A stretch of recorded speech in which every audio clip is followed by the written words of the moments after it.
Darating ko pa lang po galing sa trabaho kaya may makeup pa ako. Kumain po muna ako. Bago natin. Meron po kasi akong in-order sa Shein. So, i-unbox ko ngayon, no? At magkano ang price sa Shein at saka i-ano natin sa value ng Philippine money. So, bago ko siya i-unbox,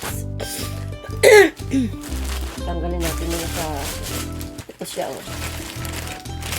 Galing dumating sa kanina. Siguro, 5 days. 5 days na nang dumating siya. Dahil nag-uulan po ngayon dito, dahil nasisira na po ang sapatos ko, kasi nababasa, bumili po ako ng rain boots. Rain boots po siya. Po siya, hanggang tuhod. Medyo mabigat yung eto niya. Pero okay lang, parang ito magaang. Siguro pag suot ko to medyo kaya ko naman siguro. Hindi, parang magaang din naman. Ayan po siya. Wow! Size 38. Ang ganda, di ba? Hanggang sa may tuhod. Kaya hindi na talaga ako mabasa. Kasi po, pag naulan, napasok po yung dito pa sa ganito yung ulan, yung nababasa po ako, pati yung sa loob ng paa ko, nababasa. Kaya po yung sandals ko, parang nawakwak ng ilalim. Nag-uulan po kasi ngayon dito eh. So, ayan po siya. So, bumili po ako ng bag na pang araw-araw ba. So,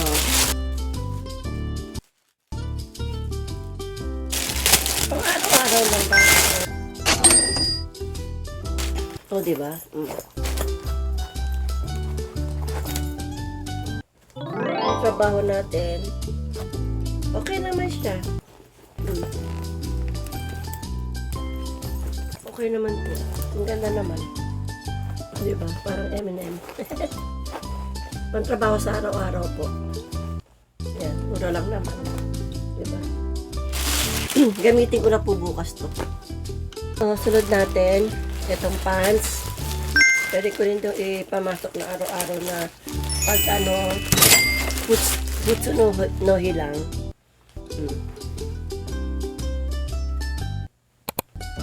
Tama-tama, may blouse akong kakulay nito. Ipa-partner ko siya. Yan po. And yung pang third item natin. Then, ito pong t-shirt. Dahil siyempre, laki ko na. Tumili po ako nito. Nakyutan lang ako. Pambahay ba?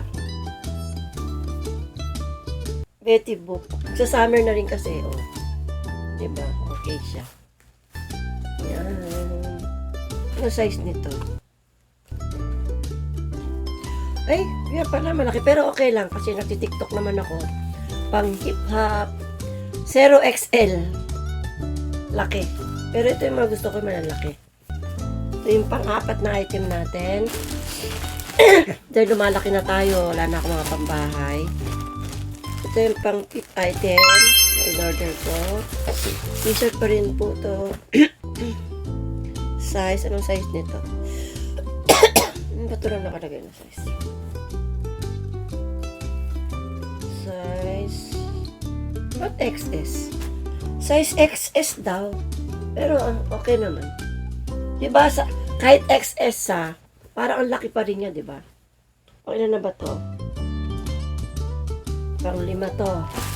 Tapos ito, pang 6 item natin. Bumili pa ako ng terno. Magsa-summer na kasi. Ako sa terno-terno. Yan. Pants po siya. Anong size bang binili ko? Kasi paiba-iba eh. Misan, yung L maliit. Misan, yung M malaki. May ganun eh. Size to. Size M. Medium.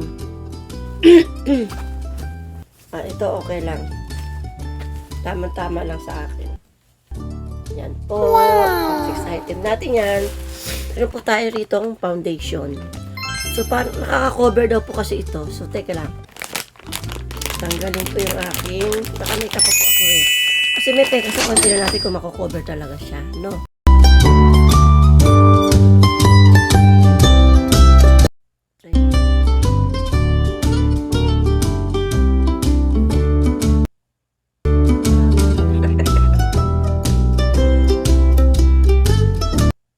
Ito po yung meron. O yung medyo okay naman. Ito po yung wala. Konti, natakpan. Kasi, ano na kasi yung aking pekas eh. Okay naman siya. Kahit pa paano. Na. Pantayin natin.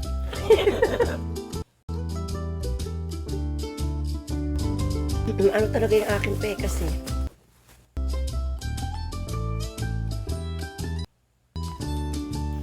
Yan. So, meron po rin ako dito in order na glitters.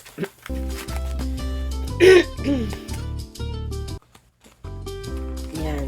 Sa may ano to. Glitter sa may eyeshadow. So, tanggalin ko rin po yung eyeshadow ko. Tingnan natin. Nagusta kasi yung ano ko, pero parang iba tong kulay na na-order ko. So, parang pink brown.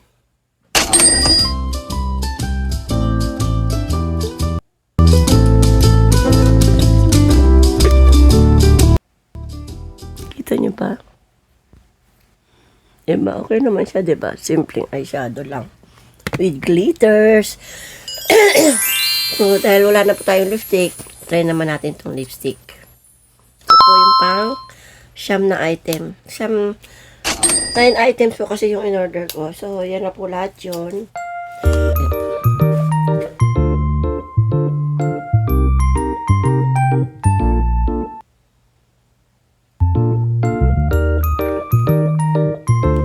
Okay lang.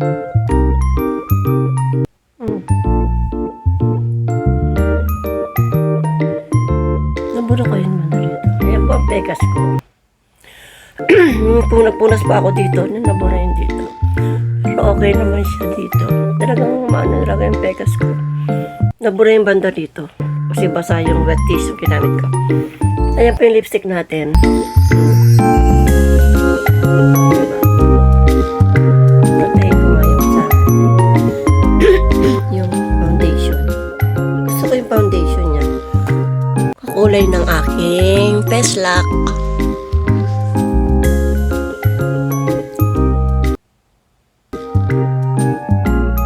Siya na talaga totally na cover dahil nga yung aking pekas talagang matindi na, pero okay lang yan kahit pa paano natakpan. Dapat pala nag-ano ako ng concealer. Eyeshadow gusto ko, simple lang siya. Bakit naman siya ayusin lang. Kakulay ko lang yung foundation. Kaya okay lang. Diba? Lagyan ko na ng konting concealer. Kaya, sa palagay niya.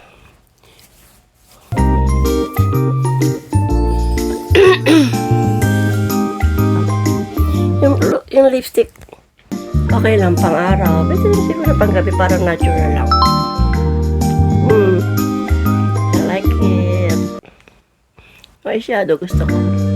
Diba? Ayan, at may maghihilamos na tayo. So mamaya ilalagay ko po yung price dyan. At tingnan nyo na lang. Baka gusto nyo rin. Try nyo na. So yun na nga po. Basta pa yung yun na nga po yung pinamili natin. Lagay ko na lang po dyan yung kung magkano po yung price nila. Parang pag dito kasi sa Japan, pag umorder ka sa Shein, parang mura lang. Pero doon nung inano ko sa peso, medyo mahal din pala. Nagala tayo ng makeup. Kasi nagtalitan, nag-uulan umulan ngayon dito, kailangan ko na umorder ng bumili talaga ng boots. Kasi nasisira na yung aking mga sapatos. Nababasa sa loob ng aking yung paa ko. Babasa.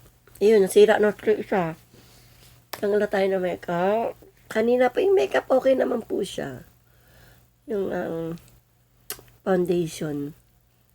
Hindi talaga ganun nakaka-cover masyado. Pero, okay lang naman din. Ano ko. So, next time po, try ko naman yung sa Temo. Yung, alin ang maganda. Pero sabi kasi nila sa Temo daw, hindi raw gaano maganda. Mas maganda raw sa Shein. Pero try natin sa Temo. Kahapon po, kagabi po, yung pag-vlog ko, hindi ko na ipagpatuloy. Ito pa, continue na lang po. Diba, may cuties ako. Kasi po, dinalahid po ako ng ubo. So, ito po yung kinabukasan na. Ito po yung pajama ko. Kaya, yan ang sinuod ko. Dinalahid po ako ng ubo. Grabe.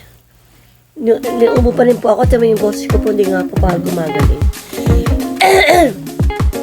Kaya, ano ko na lang po dyan sa... Tingnan nyo po yung price kasi pati yung product para baka magustuhan nyo. Kasi order na rin po kayo sa Shein. Di ba dyan sa atin sa Pilipinas may Shein din, di ba? Mura lang din. Usong-uso na yung Shein. Pero next time, itry ko naman yung Temo. Yung maganda. Ayan pong ating texture na pagmumukha. Yan. Napabayaan ko na rin po kasi yung sarili ko. Puro trabaho. Puro sa Pilipinas lang. So, dito na ko na lang po tatapusin na aking vlog. Ayan, wala na po yung boses ko. At siyempre po, lagi kong sinasabi, kung gets ni Mamita, gets nyo rin. Love your parents. Bye-bye!